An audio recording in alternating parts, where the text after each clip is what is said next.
Sr. Professor Mário Simões, médico psiquiatra, nasceu a 24 de outubro de 1948 em Lisboa. Apesar da paixão por navios, a sua aspiração em ser engenheiro naval acabou por não se concretizar, tendo optado pela área da saúde. Dentro da medicina, percebeu desde cedo que o seu percurso passaria pela cirurgia da mente e não de tecidos palpáveis. Foi ainda na frequência do 6º ano do curso que aprendeu as primeiras técnicas de hipnose, tendo percebido que navegar na mente seria um grande desafio num tempo em que esta prática era pouco praticada e pouco consensual. Com uma carreira já firmada na área da psiquiatria e com a mudança dos tempos, a sua persistência permite contar já com 40 anos de prática de hipnose clínica, investindo no que efetivamente acredita. Mas abriu mais portas à saúde mental para as iniciativas baseadas em agentes ativos da felicidade. Criou o LIMIT, Laboratório de Neurociências inovador, que tem como principal objetivo o estudo da interação mente-matéria de intenção terapêutica. Promoveu e integra o grupo que estuda o efeito dos sons e, em particular, da música no ser humano em desenvolvimento aqui na Faculdade de Ciências da Saúde da UBI. Continua ativo depois da sua jubilação, que decorreu em 2018 e na qual preferiu a sua última aula intitulada Estados Ampliados da Consciência. Sr. Professor, depois desta apresentação, com base em todo o seu percurso e toda a sua experiência, voltaria a fazer a escolha de voar na mente e viajar até o subconsciente dos outros? Eu penso que nós, mesmo olhando para trás, se soubéssemos o que sabíamos na altura, faríamos exatamente o mesmo trajeto, o mesmo percurso. Hoje eu talvez tivesse juntado mais pessoas à minha volta, criaria um escola que me acompanhasse nestas imaginações, nestas viagens na internet da consciência. Na altura eu não tinha os meios para isso, hoje talvez conseguisse, como estamos aqui a fazer, a juntar-nos com outras universidades, a trabalhar, hoje faria um pouquinho diferente. Teria uma espécie de, escola de Sagres, quer dizer, tentaria reunir à minha volta muito mais pessoas, porque foi um projeto que eu levei quase só. Tenho pena, mas pronto, foi a vida que, com aquilo que eu tinha, com aquilo que eu sabia, foi o que foi possível. Mas a escolha seria a mesma, não é? A escolha seria a mesma. Professor, o que é isto da consciência e do subconsciente? Explica-nos um pouquinho. E que pergunta. Havia um autor francês, Henri, que dizia assim, isso é um tema temível, imagine. Portanto, depois eu peguei nele também para a minha tese de doutoramento, que era a consciência do eu. Temos consciência do eu. Que é o núcleo daquilo que, no fundo, quando estamos mesmo doentes, é que duvidamos que eu sou eu, que os meus limites acabam aqui, que os pensamentos são meus. É curioso. Nós usamos o termo no dia-a-dia, assim, quase de forma banal. Quando eu digo eu tenho consciência que sei o que digo, sei o que faço, é o mesmo tipo de consciência? Estamos a falar da mesma consciência? Não é a mesma consciência. Por isso é que eu disse, quando nós falamos de algo que não duvidamos nunca, que eu sou eu, por exemplo, a identidade de mim mesmo, só falamos nisso quando estamos doentes. Então, existe uma consciência que eu diria que ultrapassa a tomada de consciência, a palavra que utilizou, eu estou consciente disto. Existe algo para além disso, uma consciência maior na qual a nossa pequenina emerge e tenta captar sinais que vêm de uma consciência maior. Essa consciência maior, eu penso que é uma inteligência que tem como se fosse uma espécie de programa para a marcha da humanidade, na qual nós estamos imersos e muitas vezes não percebemos. Sabemos vagamente que essa consciência maior que a nossa pequenina, tem um trajeto que nós devemos percorrer. Só que percorremos às recuas, digamos, não olhamos para o sítio onde vamos. Então tropeçamos, fazemos umas guerras, discutimos uns com os outros, não percebemos a doença, temos de passar por situações dramáticas para perceber essa consciência maior. Isto é uma metáfora daquilo que eu estou a utilizar, mas é aquilo que me vem à mente neste momento. Mas na especialidade do Sr. Professor de hipnose clínica, a viagem é até o subconsciente. É, exatamente. Portanto, como eu andei a ler sobre o Sr. Professor. Eu fiquei muito surpreendido com essa biografia fina. Para além de ser um tema pelo qual eu tenho imensa curiosidade e afeição, li muito. E então há uma frase que me ficou que era a hipnose é o estado de olhos fechados e mente aberta. Certo? Pode ser. E é esta viagem ao subconsciente.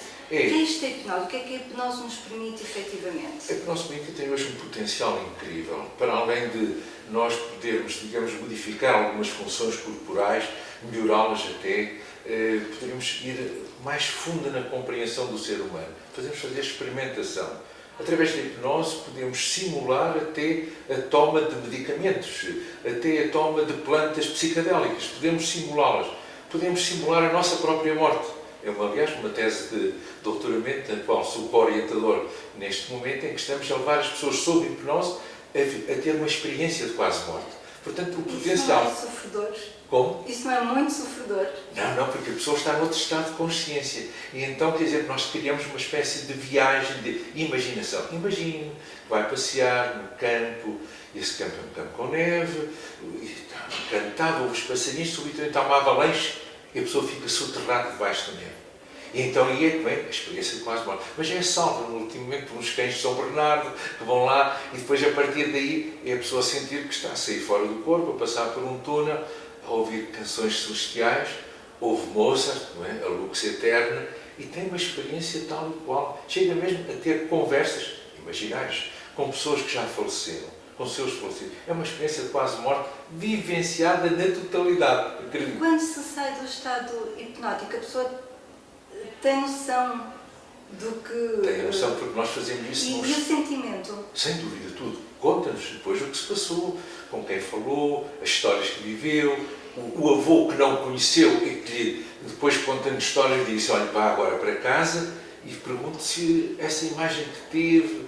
Estou-me a lembrar de uma senhora que disse: parecia-me uma pessoa que aquilo que me contaram pelas fotografias que eu vi, que era o meu avô. E tinha as mãos pretas, negras.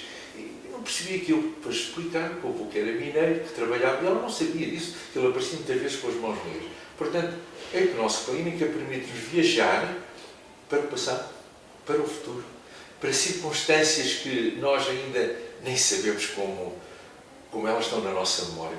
Vida intrauterina. É possível?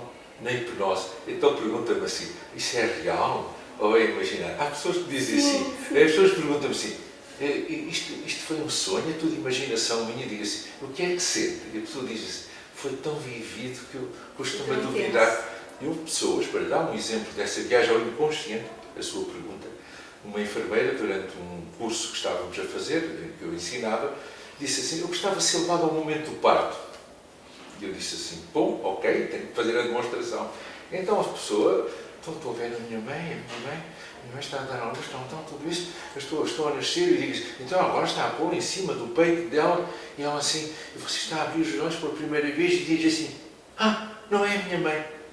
E diz aquilo e diz: bom, então sim senhora, eu vai agora continuar a seguir a minha voz, tudo isso, e vai acordar quando eu contar até 4 e tal. Ela acorda e diz assim: professor, mas a pessoa que eu vi durante a sessão não era a minha mãe. E disse: são imaginações, sabe? Eu já suspeitava que havia qualquer coisa. A senhora vai para casa, então aparece-me no próximo mês a dizer assim: professor, tenho de falar consigo. Então diga lá tudo. Eu chego a casa, fiquei com aquela metida na minha cabeça, chego ao pé da minha mãe e digo assim: mãe, tu não és minha mãe. A minha mãe desmaiou. Eu tive de bater para acordar. E então depois ela diz: filha, foi uma surpresa, como é que tu soubeste isso? Curioso, Portanto, então estava lá, a memória situações. estava lá ainda daquele tempo de nascimento. Mas nós não temos essa memória quando eu falo consigo. Para trás dos 2 anos não conseguimos ter memória. Mas está lá. Quer dizer, é como se o corpo também tivesse memórias. Mas então num ato terapêutico destes podem acontecer surpresas. As surpresas grandes, pode ter a certeza. E às vezes nós, quando faço isso assim em workshops, eu tenho de perguntar às pessoas se na verdade estão bem. Se não estão bem, tenho de ir com elas para um quarto à parte e ficar ali, levá-las lá de novo e trazê-las devagarinho. De forma mais privada. Mais privada, cuidada. Tudo isso. Portanto, é para lhe dizer que a hipnose tem um potencial fantástico de viajar na internet da consciência para memórias que o nosso corpo tem. As nossas células têm memória. Uma cicatriz que eu fiz quando era criança está aqui. Portanto, está lá uma memória. E agora as pessoas dizem assim: pois, mas isso é verdade? É imaginação? E eu digo assim: é o que quiser. Se quiser aceitar isso como imaginação, é imaginação. Mas depois estes casos que lhe contei levam-se a chegar à conclusão de que pode haver ali algo de reconstruído. Porque quando nós viajamos ao passado, não estamos a ter um vídeo, não estamos a ter uma gravação do passado ele mesmo. Mas temos partes. Mas há uma realidade presente. Deixe-me dizer, por exemplo, uma metáfora. Eu, quando vou visitar um castelo, o Castelo de São Jorge, em Lisboa, eu chego lá, é um castelo do século XII, mas tem um bocado em cimento, já puseram ali uma bandeira que não estava lá, reconstruíram aquelas casas. Quer dizer, mas há uma composição em torno do original. É uma reconstrução onde há partes verdadeiras e outras que não. Depois, a pessoa, quando sai do estado de hipnose, pode ir confirmar por outro modo, de outro modo, falando com a família, claro, documentos históricos, se aquela parte foi verdadeira, se não foi. E somos todos hipnotizáveis, professores? Mais ou menos. E há alguma técnica? Vocês, especialistas, conseguem olhar para uma pessoa, perceber se a pessoa tem ou não facilidade? Há alguns traços, vamos dizer assim, por exemplo... A experiência já lhe permite isso? Já, no seu caso, por exemplo, pessoas que mais facilmente hipnotizáveis têm uma certa baixa da pálpebra. São pessoas que você vê, parece que estão sempre sonolentas, estão a falar com e assim, olá, então, como é que está?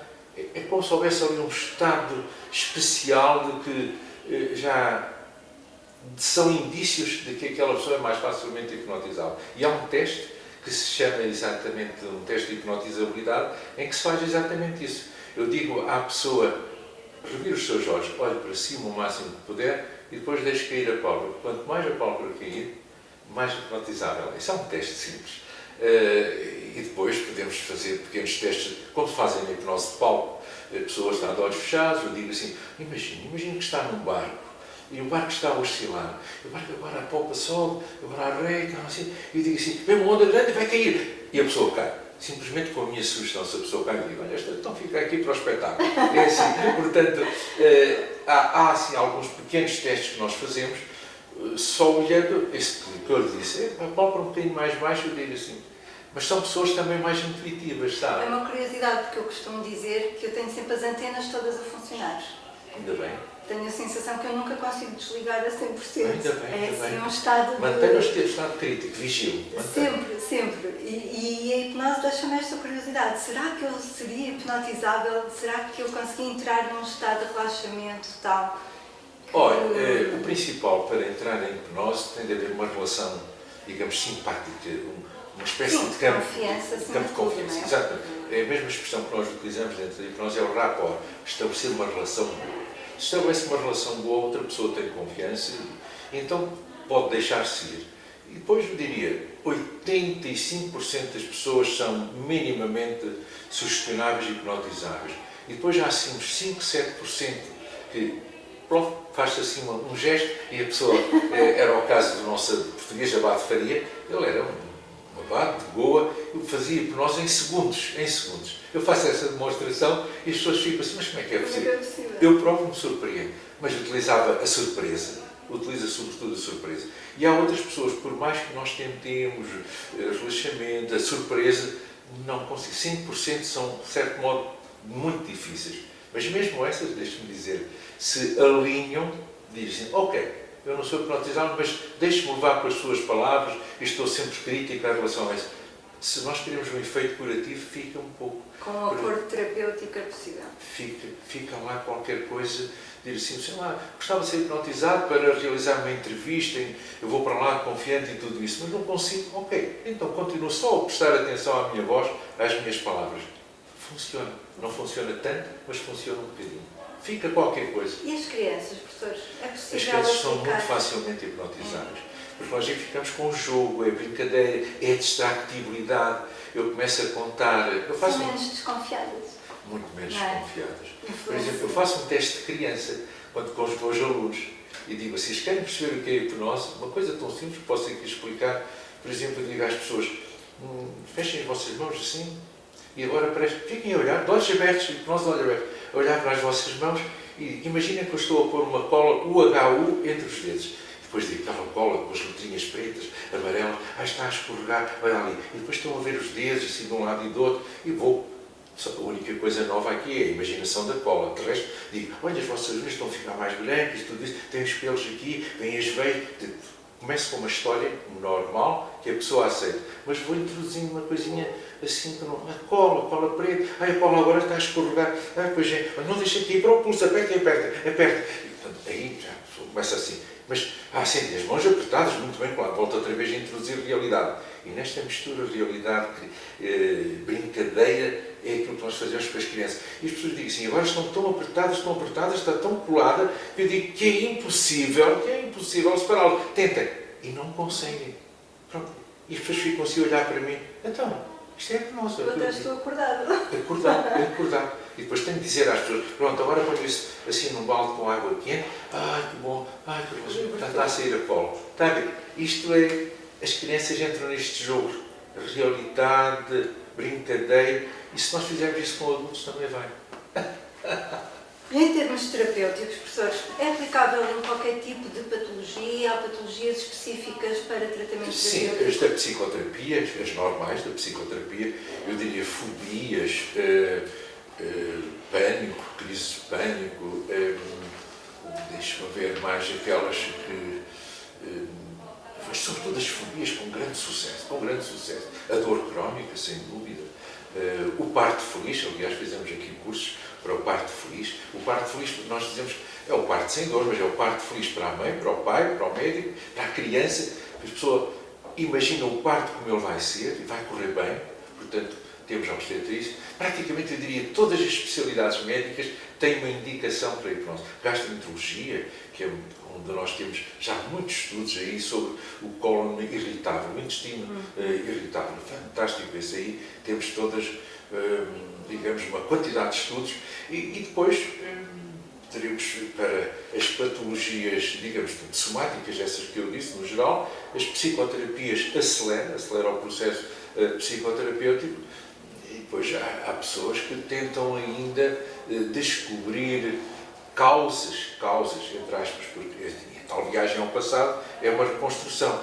Mas durante a hipnose a pessoa faz aquela atribuição da causa de uma perturbação qualquer, uma gaguez, por exemplo, e a pessoa, agora sei, foi naquele momento. E nós então dizemos, então vamos reprogramar isso. A pessoa, por exemplo, diz, eu fiquei assim quando uma pessoa me ridicularizou na escola primária, tudo isso. Então agora vamos... É possível apagar esse momento ou modificar o comportamento em relação à situação? Esse programa que fez, portanto, para, enfim, se afastar dessa tensão, o ridículo, tudo isso. Então agora gagueja sempre que passa por essa situação, então nós vamos tentar modificar. Podemos apagar ou podemos resgatar essa criança. Diz, vai lá agora como adulto e diz... Quase que ensiná-la a comportar-se de outra forma perante a situação problemática? Não, fazemos uma coisa que mesmo o resgate da criança interior, que ficou lá, como se fosse uma memória antiga. Então agora dizemos, agora você vai lá como adulto, está ali ao lado da sua criança, que é você mesmo, e diz assim, estou aqui, tu vais ensinar a ele, vais dizer a ele, não volta a falar assim. E depois no final dizemos assim, então agora traga-o consigo. Diz assim, vais viver no meu corpo, vais viver num corpo grande. Isto é tudo na cabeça. Então abraça essa criança. Muitas vezes tenho uma almofada grande perto e ponho assim, a pessoa diz, e está lá perto com força, que essa criança, que é sua, vai viver num corpo grande. E diz, estás a ver, agora protesto. Tu não tens mais que ter receio e fica a viver num corpo grande. E olha como eu cresci, como eu estou. Portanto, é um resgate da criança interior. Portanto, sob hipnose, podemos brincar e levar à realidade. O professor falou no momento do parto feliz. Em que momento é aplicada a hipnose? Porque é possível relaxar e hipnotizar já num estado de dor avançado? Nós, primeiro, portanto, imaginamos que a pessoa, ainda antes, durante meses antes, o que vai ser o parto feliz. Como é que imaginava o seu parto? Então, que eu desse à luz rapidamente, que não tiver... Ok, nós damos essas instruções, criamos um futuro positivo e depois criamos um sinal, digamos, pós-hipnótico. Quando chegar a um momento, o terapeuta diz, sempre que eu lhe toco no ombro esquerdo, por exemplo, e diga, relaxa o seu corpo, preste atenção à minha voz e vai tudo correr como imaginava, a pessoa já tem uma espécie de reflexo condicionado. Portanto, nós criamos aquilo... É uma aprendizagem prévia. Portanto, naquele momento, já não podemos estar ali com aquelas coisas. Foi treinado e naquele momento é simplesmente, é a minha voz, são frases que a pessoa nos disse, diga-me assim uma frase que acalma. Se me disserem assim aquela frase que me dizia o meu avô ou a minha avó, filha, tudo fica bem. Então eu digo, olha, ouça a sua voz dizendo, filha, tudo fica bem. Portanto, criamos uma situação para o parto feliz, portanto, que já foi treinado, que foi condicionado, e aí as pessoas vão realmente sentir que a coisa flui porque já tinha sido exposta a essa situação. E há algum risco, professores? Na hipnose? Sim. De algum descontrole por parte quer do paciente? É preciso cuidar de escolher o terapeuta? Sim, quer dizer, o risco é quando, digamos, uma pessoa dá uma sugestão, às vezes um pouco inadequada, e a pessoa se esqueceu de apagar essa sugestão. Ou a sugestão, por exemplo, sei lá, imagine que agora está a atravessar um terreno pantanoso com um lodo, porque do outro lado é que vai ter a sua vida boa. Porque estou a lembrar uma situação em que a pessoa quer deixar de fumar, por exemplo, o tabagismo. Embora a hipnose do tabagismo, sozinha, quando a pessoa tem um consumo de tabaco, enfim, para cima de 20, 40 cigarros por dia, sozinha não vai lá. Temos que dar qualquer coisa, porque depois há um síndrome de privação que a hipnose tem um bocado alguma dificuldade em tratar. Mas aí nós dizemos, enfim, está a ver, você está num sítio onde está tudo queimado e depois tem de atravessar assim um terreno, porque é um tempo que vai ficar assim cheio de essa dificuldade. E quando a pessoa passa por um terreno pantanoso, pode estar a afundar, que fica todo molhado e chega ao outro lado e agora veja, é o oxigênio puro, as árvores, veja, deixou para trás, olha para trás e vê, olha a vida que deixou. Bom, se eu não dissesse assim, e agora saiu e ficou limpo, ficou sem estar molhado, a pessoa fica às vezes durante uma hora ou duas com assim, parece que está um bocado molhado. É uma coisa esquisita. Portanto, quando nós damos uma sugestão inadequada, diria que os perigos da hipnose são mais sugestões inadequadas. Tem que haver uma primeira consulta muito bem formulada. Por exemplo, sei lá, há pessoas tem que conhecer bem o paciente para perceber qual depois a envolvência. A envolvência, por exemplo, há uma situação que eu sei que é tranquila, nós sempre dizemos assim, está à beira de um lago e tudo isso, ou a praia, sinto o calor. E há pessoas que dizem, o mar não sei. Eu tenho que saber, digamos, quais os ambientes que a pessoa sente como tranquilos. Então é esse o lugar seguro que eu lhe vou dar. Então, muitas vezes, nós começamos com o lugar seguro e a pessoa diz, um lugar seguro para mim é o meu quarto, é eu estar na minha cama. Ok, então imagine. É esse o cenário que vamos usar. Começa aí. Feche os seus olhos, imagine que está a sonhar, vamos para um lugar seguro que a pessoa nos dá. Professor, começou por dizer que se sentiu um pouco sozinho neste percurso. É verdade. Que há uma certa resistência, não é? Quer da ciência, quer das religiões. Eu penso que há aqui uma descrença. Captou um pouco esta minha pena de que eu comecei a sós e isto levou assim a algo diria, de chacota, de descrença. Como é que se reage a isso? Como é que se reage? Quando se está a fazer o que se acredita, não exatamente, como é que se reage?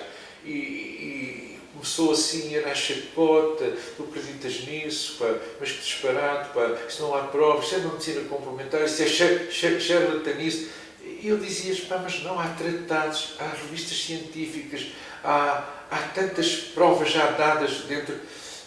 Então foi assim um trabalho a sós que eu fiz e quando as pessoas gozavam, quando as pessoas boicotavam, eu pensava assim, eu não vou desistir porque acredito.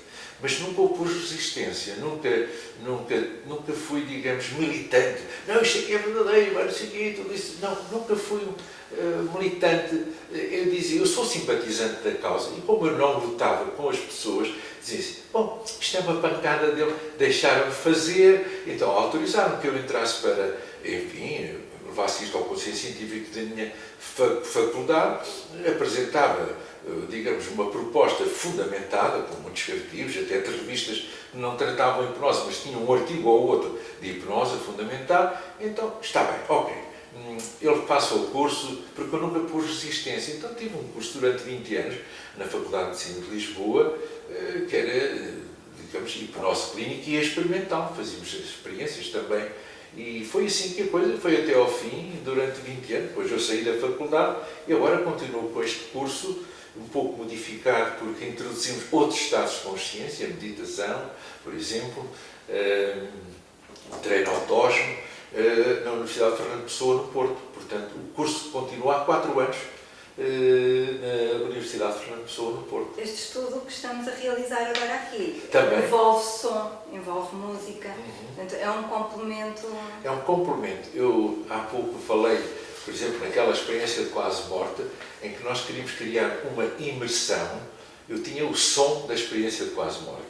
Então, os passarinhos, quando a pessoa fazia o passeio na montanha, eu tenho o ruído de uma avalanche, não é? Que fica a pessoa já sob hipnose, imagina que eu estou a dar o som além da voz. E quando a pessoa está na experiência de quase morte, vai então no tal túnel e tem uma música celestial. Então põe Mozart. Aumenta a realidade. Aumenta a realidade. Então pus Mozart. Então pôr Mozart com a luz eterna, aquele cântico do Requiem de Mozart, as pessoas aí ficam. Olhar para a expressão das pessoas sob hipnose é como se fosse assim, isto é maravilha. É como se eu estivesse quase, eu estou mesmo morto, mas é bom ouvir esta música. É bom. Exatamente. Agora que acabou de dizer isso, mas é bom. Há pessoas, tipo aí, mas 7 a 10 pessoas que me dizem, mas porquê é que me tirou de lá? Porquê é que me tirou de lá? Estava lá tão bem, tão bem. Ficam zangadas. Algumas pessoas ficam zangadas quando eu as trago de volta. Surpreendente. E posso dizer que mesmo que tive de modificar um pouco o protocolo, porque eu não sabia em grupo quais as pessoas que não querem vir, e tinha às vezes de abanar as pessoas, mesmo assim não as acordava, tive de perguntar o nome, quem conhece esta pessoa, porque eram às vezes 100 pessoas, e só quando eu dizia o nome, e depois eu dizia assim, estamos à sua espera, vem a sua festa de anos. E aí é que a pessoa sente, estamos à sua filha, sua mulher. Eu tive de criar apelos emocionais. E então, no final, eu tocava uma musiquinha do Parabéns a você. Nós estamos todos, vem a sua festa de aniversário, estamos todos à sua espera. Tive que utilizar outros sons para trazer as pessoas. Curioso, é surpreendente. Professor, o que é isto do PTV, do ATV? Isso foi, olha, o que é isto do PTV? É Psicoterapia Trajetória de Vida, OTV, Oficina Trajetória de Vida. E como é que surgiu isso? Eu tenho uma psicóloga que trabalha comigo há mais de 20 anos e um dia me pergunta assim, durante um almoço, professor, se tivesse assim uns pontos fortes para definir o que é importante numa psicoterapia, o que é que diria? E diria assim, ponto forte, por exemplo, nós temos um sentimento que a nossa vida valeu a pena. E ela disse, o otimismo? Sim, o otimismo. Uma via jubilosa, foi o título que eu disse. Uma via jubilosa. Foi bom. As pessoas ficam contentes, isso dá um otimismo. Então, depois é a pessoa ter, digamos, o sentimento que há esperança, que eu posso imaginar um futuro positivo. É por isso que as pessoas vêm fazer psicoterapia. A significação positiva da vida. Esse é o último, isso é para o último.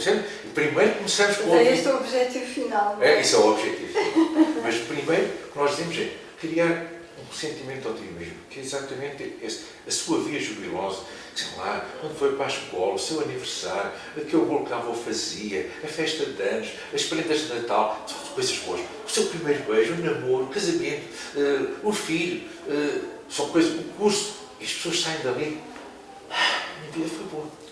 É a primeira sessão. Por isso depois a segunda, eu diria, portanto, é o futuro positivo imaginado. E só aí, quando a gente já cria a esperança e o otimismo, é que vamos assim, reciclar o passado. E depois aquele tipo de tramoma, aquele não sei o quê, que correu mal, estampei o carro não sei o quê, o divórcio que não correu bem. Aí é que vamos lhe dizer assim, mas isso é passado. O máximo que pode fazer é reciclar. Vamos reciclar, aproveitar dele. O que é que aprendeu? Está a ver? Isto é que é a tal oficina trajetória de vida ou psicoterapia. A oficina é para grupos, a psicoterapia é para a pessoa. E depois, aí a seguir, dizemos assim, que os psicólogos não ligam a isso. A gente não fala do corpo. O corpo fala. Aqui, o coração que bate mais, os suores. Então vamos dizer assim, corpo. Então fala, coração, o que é que tu queres? Eu gostava que ele ouvisse mais música. E vocês, pernas, gostava que ele andasse mais a pé. Então eu disseram, porque é que ele não tira uns tempos de relaxamento? E, portanto, pomos partes do corpo personificadas como se fossem pessoas a dizer à pessoa, fala o corpo. Portanto, essa é a nossa quarta sessão. Na quinta, vamos então para a resiliência. A resiliência é tudo aquilo que nos construiu. a banda desenhada que eu admirava e lia, aquele cientista, sei lá, Freud, Jung, que eu admiro, Mandela com a sua resiliência por 30 anos. Então eu construo uma mesa de resiliência de pessoas que me ajudaram a construir. E com esses exemplos, aquele avô que eu tive, aquele tipo me levava a passear, aquilo que me ensinou, o meu pai, o exemplo de vida. Portanto, criamos a resiliência baseada em pessoas que nos cultivaram, que nos influenciaram, e depois aí continuamos com os nossos passos, até que chegamos no final, que é a metamorfose. A metamorfose é quando a gente faz uma análise de tudo o que se passou para trás, ficamos em silêncio, assim. Então fico ainda uma lagarta, saio daqui com borboleta, e a pessoa depois decide, depois é com isto tudo que eu fiz, acho que sim, que a vida continua, há uma sequência, isto ainda não acabou. Então aí a ressignificação final da vida. Portanto, isto é a trajetória de vida positiva. Então, todos podemos encontrar em nós a felicidade e sermos agentes ativos da felicidade. Olha, é um exercício que fazemos. É um exercício que fazemos. A felicidade hoje, cada um promete felicidade. Nós dizemos que existe uma meditação para a felicidade. A felicidade começou hoje a ser conotada com o bem-estar, cada vez mais. Se for à Wikipédia, felicidade e bem-estar estão muito juntas, estão muito compactas.